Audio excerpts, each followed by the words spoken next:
Welcome to the You Two Scare Me podcast. We're your hosts. I'm Felice. And I'm Auntie, and we are coming to you from Key West, Florida. Today, we are bringing you a special bonus episode. Pew, pew. Woo!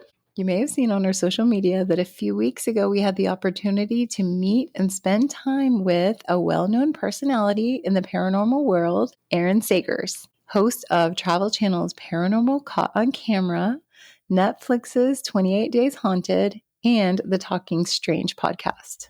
It was so awesome. It was so awesome. We sat down to interview Aaron and record this bonus episode at the Saint Hotel in Key West, a beautiful boutique hotel with an interesting history and some spooky occurrences of its own. Settle in and join us as we dive into this bonus episode of the You Two Scare Me podcast. Shall we dive in?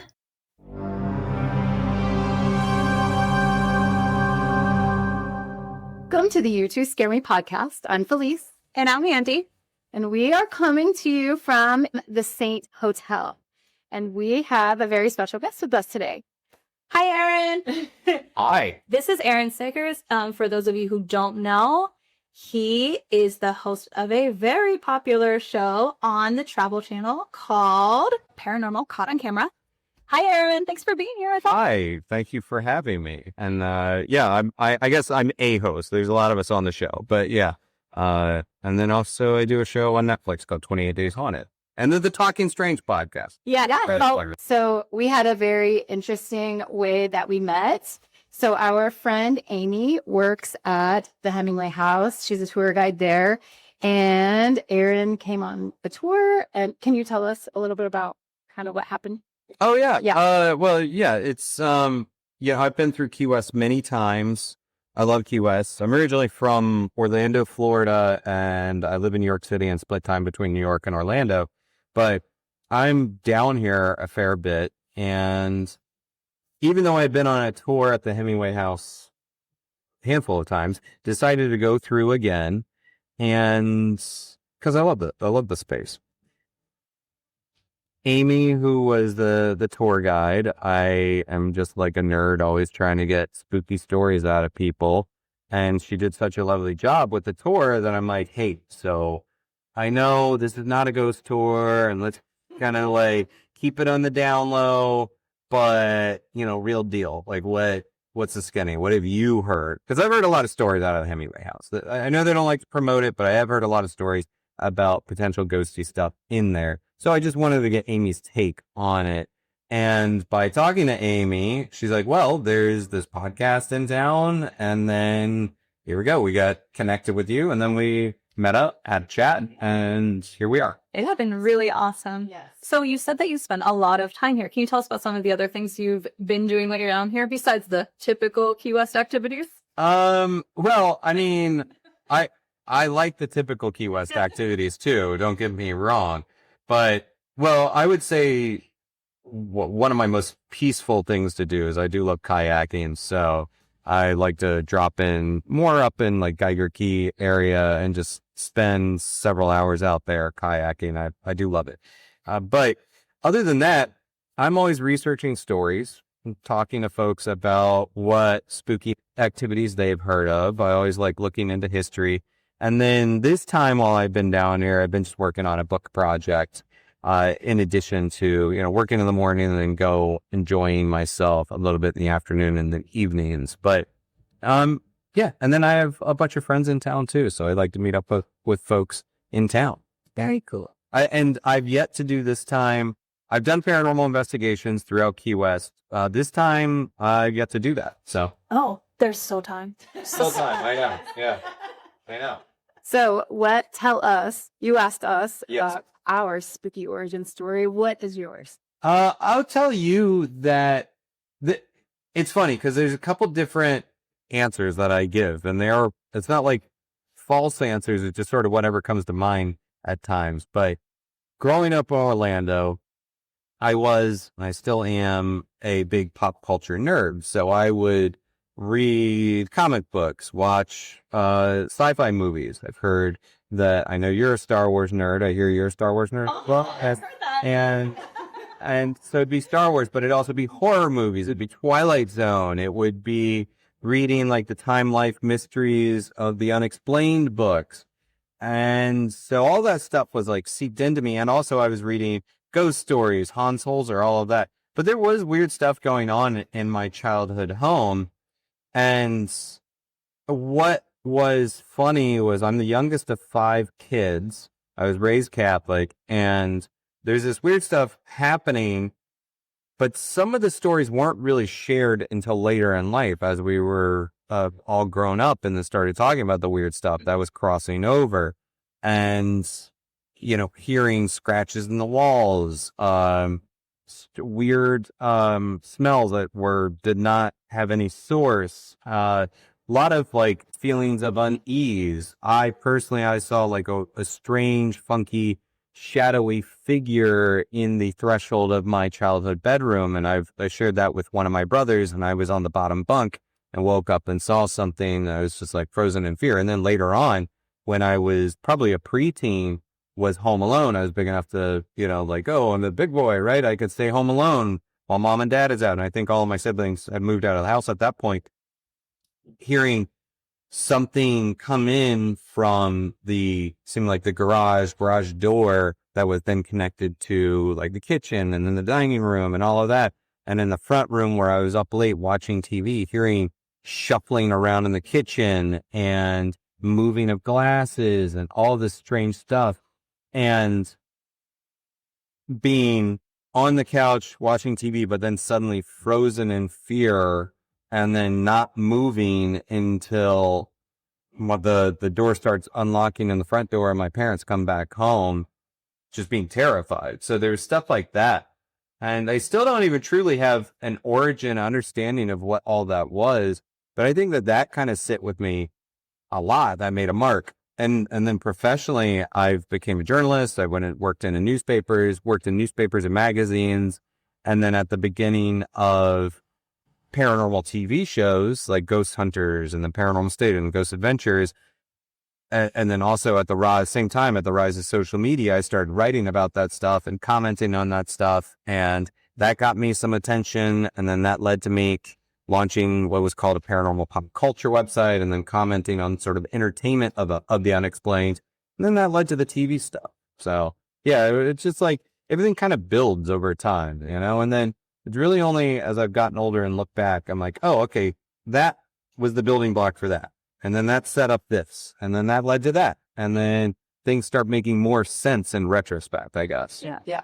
What a journey. Yeah. Well, hopefully it's not over yet. Also, I was sitting here listening to your spooky story, trying to be like pretty cool about that, but that's terrifying for a kid. I mean, I was just thinking about you being a kid and experiencing all those things. That's really scary stuff. Yeah. It's weird because I think on some level, and I don't tell everybody that story, and I've only really talked about a couple times when I've done like presentations at events and things around the world. And I think when you're in the business of collecting stories like you guys are doing with the podcast, and you're hearing what other people share, it's exciting and it's thrilling and it's thought-provoking. And maybe by hearing all those stories, it helps me think about and process my own stories a little bit more. But weirdly enough, I also feel somewhat removed from it, because it's like, oh, that was the stuff that happened in me. Or that's my personal file. You know, I'm putting that away. Tell me your stories. You know, so I sometimes don't always think about my story in relation to the other stories that I collect. There's some A little comfort. Yeah. Mm-hmm. Wow. Interesting. So with all of your travels around the world, all of the super cool and haunted places you visited, is there a place or an experience that has stuck with you as either being very unsettling or really made you question things in a different sort of way? Oh, constantly. I've had a lot. I've had a lot of experiences, and I think when it becomes such a part of your job that you are traveling a lot, you start kind of exposing yourself to more and encountering more. I had a weird experience which kind of launched me on this professionally. at Eastern State Penitentiary in Philadelphia. And I was there. I wasn't operating as a ghost hunter or a paranormal investigator. And yet there was this experience that I was passing by this cell. And have either of you been there, been to Eastern State? I know from Pittsburgh, you may have been over there. Other side, other part that we won't talk about, right? That's Eagles country. Yeah, we're keeping it to the Steelers side. Okay, fair enough. But it's a gorgeous building. It's gorgeous. It means a lot to me. I've had a lot of just personal moments there that were significant, and then also spooky moments at Eastern State Penitentiary. I've filmed there a lot, so it's kind of a place I've gone back to a lot. But the first time I was there was this moment where, long story short, I saw what looked like a shadow figure pacing back and forth at the back end of a cell, and the cell was somewhat closed off. It had a barrier about hip height, so you wouldn't enter it because of like structural integrity. And I did the thing where I was like, like, I know I think this stuff's out there. I don't always know what I believe, but I have ideas and theories and whatnot. I'm like, all right, if something's back there, come closer. Pacing back and forth, back and forth, back and forth. And then it stops, and then it rushed me, and my field of vision went entirely black. I jumped back, let out some choice expletives, and then I was like, whoa.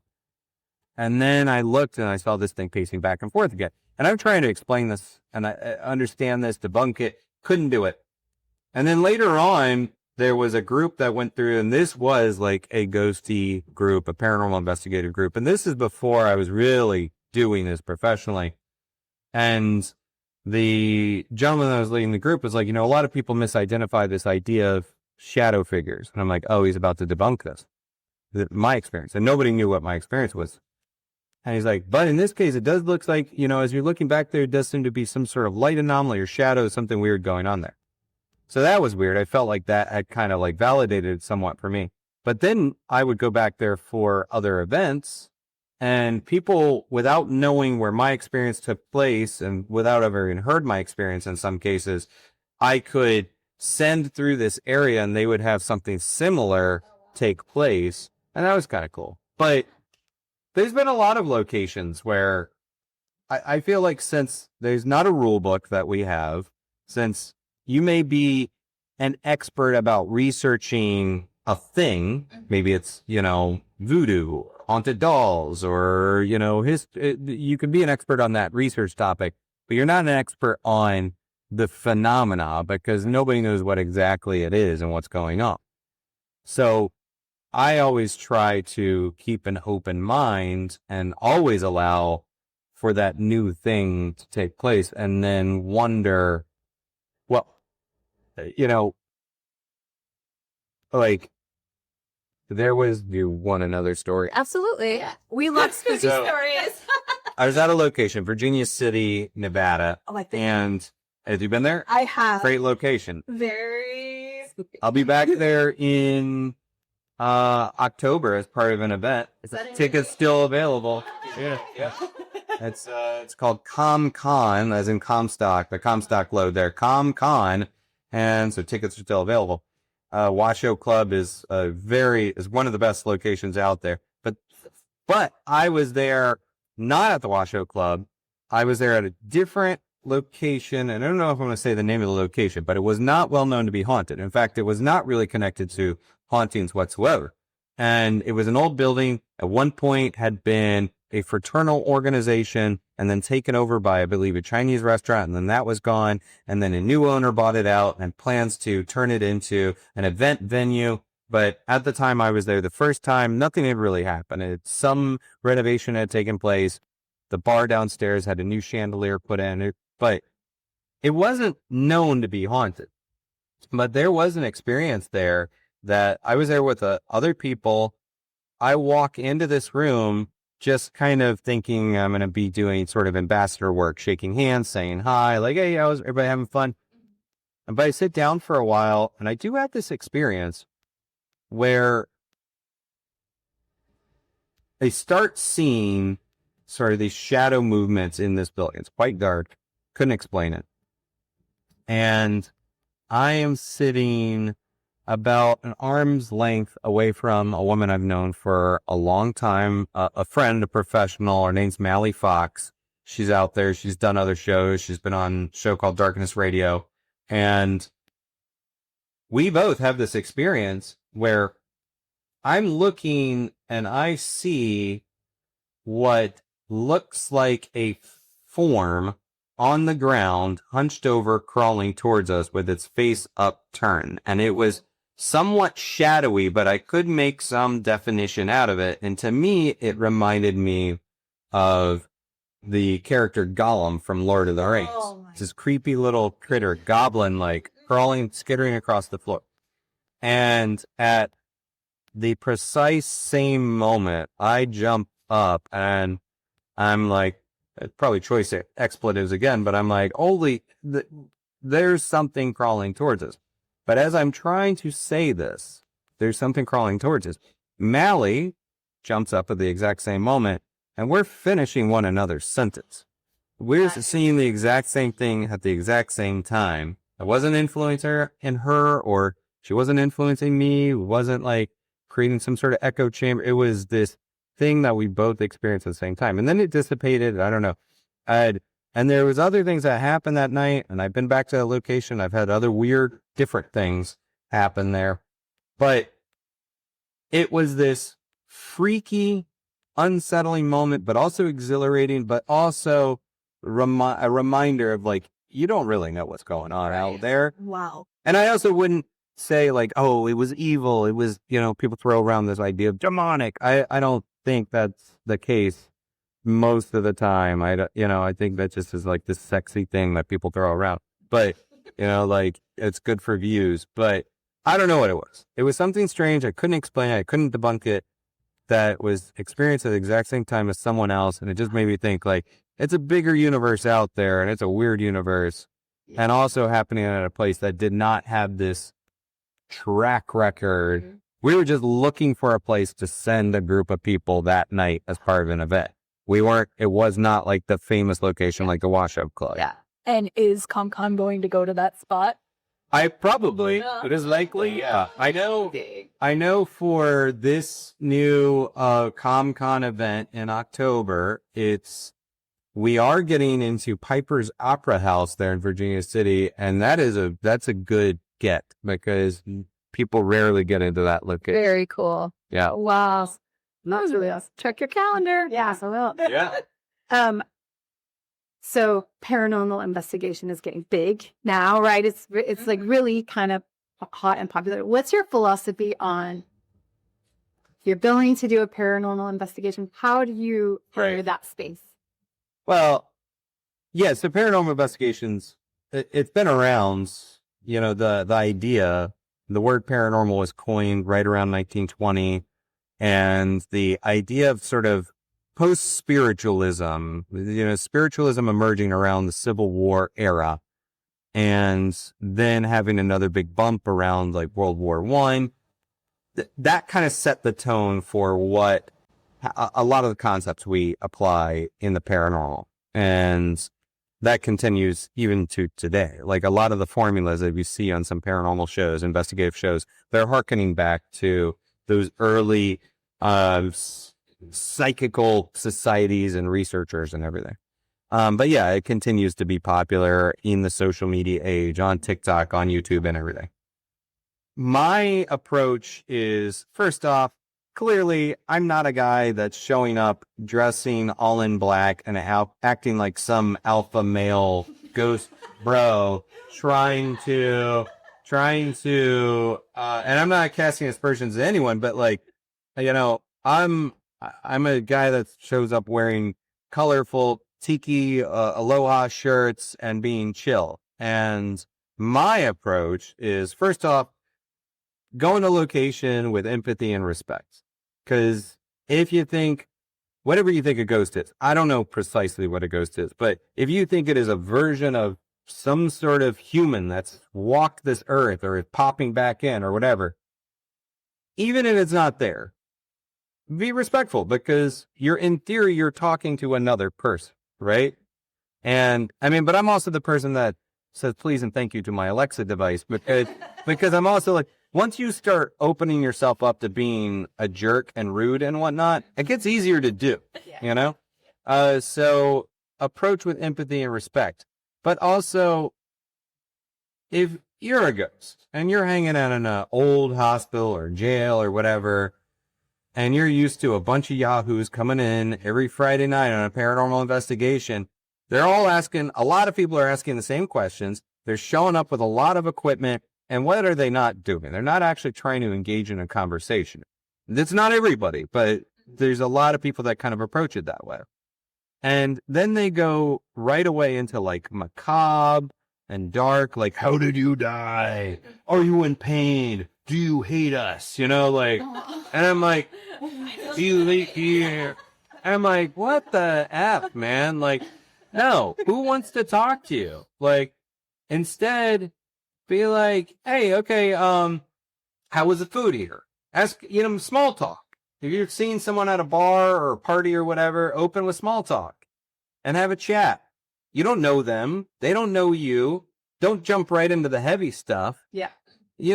Small talk. Be the person at the party that you want to talk to and see if you can kind of get some sort of interaction. Also, don't be so consumed with gadgets and equipment and the things that are blinky, lighty.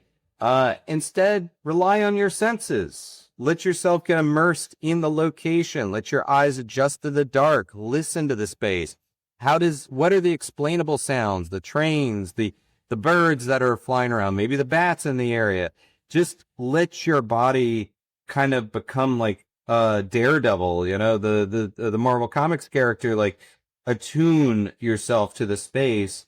And I find you get way more cool experiences like that as well. And for all you trying to get some killer piece of paranormal evidence, it ain't going to happen. You're not going to convince the world of the existence of a ghost. So be on your own personal journey of what you're seeking to experience. And I guarantee you're going to have a cooler experience from instead of like, yeah, and then that thing blinked. The cooler experience is like, yeah, we were sitting around, we were having a chat, and then I saw something, or I heard something, or whatever. That's a cooler experience. Yeah. In my opinion. It's all opinion, It's all theories. I do not speak for the entire paranormal community. But I think something that you said is so important, and that is to be respectful and being respectful of any space that you enter and having maybe like good intentions. Yes. Will really, and be present. Bode well for right. Yeah. It's a good rule of life anyhow, but it also I think it yields better results from a potential interaction. And I think if whatever a ghost is, if they want to converse or interact or whatever, if it's out there, they don't want to do it with people that are acting like bullies, probably. Or maybe you can provoke and get a response out of that, but that's kind of a jerk move. Instead, you might get that cool interaction by saying like, how are the parties here? How was the food? What kind of music are you into? And then also the other tip is to almost ignore the potential paranormal. Instead, have a chat amongst yourselves, because I have found that sometimes whatever this is wants to be part of the conversation. Right. So they might interject, Maybe they're lonely, Yeah. They need a little interaction. Who knows? Right. Yeah. So being that you've been so many places and had all of these things, is there still some particular place that's on your bucket list as like, I've got to go there and check it out? Well, so I do an event called the Spooky Explorers Club at Disney. And the idea of that is more of a community-based event where we bring people together. We tell stories about spooky Orlando, but also some lore and legends surrounding Disney. But I've not investigated anywhere at Disney. I think that'd be a very cool spot to conduct a paranormal investigation. I don't know that Disney would ever allow it to happen, but I think that'd be a cool spot. And then, honestly, you hear of actors that go film a movie somewhere because they just want to hang out, in Aruba or Paris or wherever. I'm kind of like that with paranormal investigations too. It's like, because there's history everywhere. So I'm like, just throw me anywhere that's a cool spot that I get to hang out in for a while. Or like, the where we're recording this at the Saint, like, set me up with a room here and I'll do a paranormal investigation because this is a cool place to stay, So, I like my creature comforts, maybe a good tiki bar, a good cocktail bar, put me in those places. So those are always on my list. Gosh, awesome. And so lastly, tell us about your upcoming projects. Upcoming projects. Well, I have a new book project I'm working on, so won't say too much about that. Paranormal Caught on Camera, we are currently in the midst of season 9, as I'm sharing that we're airing those episodes now, and hopefully more to come. It's a weird world out there within the entertainment industry, as far as not just paranormal, just everything is a very weird time right now in the entertainment industry. But, I'm just trying to get more projects off the ground on my own. And a big passion of mine is this kind of thing, talking to people, getting stories, the exchange back and forth, and also opening up to more cultures in an inviting way. There's a lot of diversity out there, and there's a lot of underrepresentation within the paranormal. So I would like to see more people of color and getting their stories represented from around the world, which is something I think we do well on Paranormal Caught on Camera. Getting people from different orientations in the queer community, getting those stories out there, getting people from different spiritual belief systems and faiths, putting a spotlight on them and sharing those stories in respectful ways. So I'm all about more people into the weird cool and sharing those stories in a respectful way without exploiting those stories. And, as a straight white dude, there's been a lot of people that look like me out there for a while, and I want to keep working, but I would like to get more voices out there and people that don't look like me. And can you tell us about your podcast a little bit? Oh, yeah. Cool. Thanks. I forgot about that. Yeah. Yeah. So, well, yeah. Okay. If this is time to plug everything. So I do a show called Talking Strange, and it's a paranormal interview show. So my background is as a journalist before the spooky stuff, and I still work as a journalist and write as a journalist. I just kind of do it less these days. But the podcast allows me to interview people and say, well, what's your story? And also, I've been fortunate to have a lot of cool guests like Nick Cage, Sydney Sweeney's been on there. This was prior to the jeans thing. No offense to her or jeans. I don't really care about the jeans. Patton Oswalt, the comedian, but also a lot of researchers like my friend, the author Richard Estep, Jeff Belanger, Dave Schrader, ghosty folks like Amy Bruni, Adam Berry, Chip Coffey, Zach Bagans has been on there. So it's bringing in a lot of different personalities on the show and putting spotlights on whatever they want to share. And I love hearing people's stories. So I would say, send those to me, contact@talkingstrange.com. You can write it up, you can record it, send it my way, I'll share it. I also have a new thing called Spooky Travels. It's a column where I talk about some of my spooky travels and then highlight different places, because I think like a lot of people, like I love traveling and I love checking out spooky locales when I do. So that's over at dailydead.com. And I have a thing called Ireland Unseen, irelandunseen.com. And that's kind of cool because we're putting together a trip to Ireland in May 2026. And I've done these kinds of trips before. And what bothers me is it's too jam-packed as far as every day it's a different hotel. And it's like, look at that castle. Okay, back on the bus.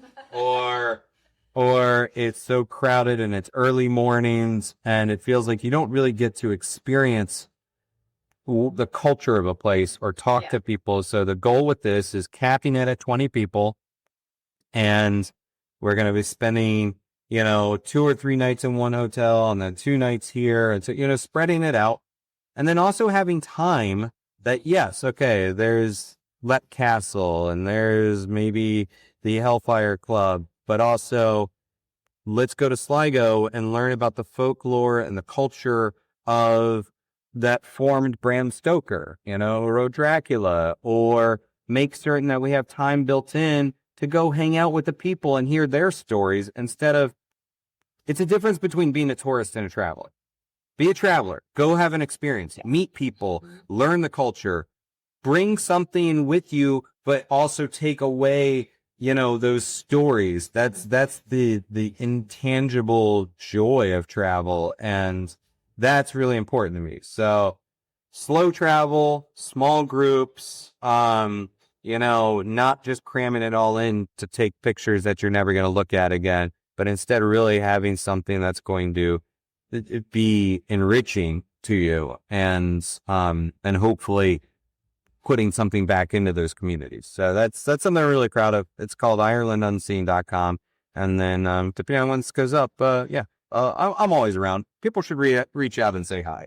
Yeah. Well, we're so happy that we did. So thank you so much for your time, spending this time with us and kind of getting to know us. And we have enjoyed every minute of it. Yeah. We're hoping to, maybe go on one of these trips sometime. Yeah, that'd be amazing. There's a lot. AaronSagers.com. I have my itinerary up, but it's always growing. So check it out. Awesome. Thank you so much, Aaron. We really Thanks, guys. Thank you. Thanks so much for joining us on this bonus episode of the You Two Scare Me podcast. And special thanks to Aaron Sagers, Amy Bebbington, and the Saint Hotel Key West. And listeners, thank you for wandering through the shadows with us. Until next time, stay curious and beware what lurks beyond the light.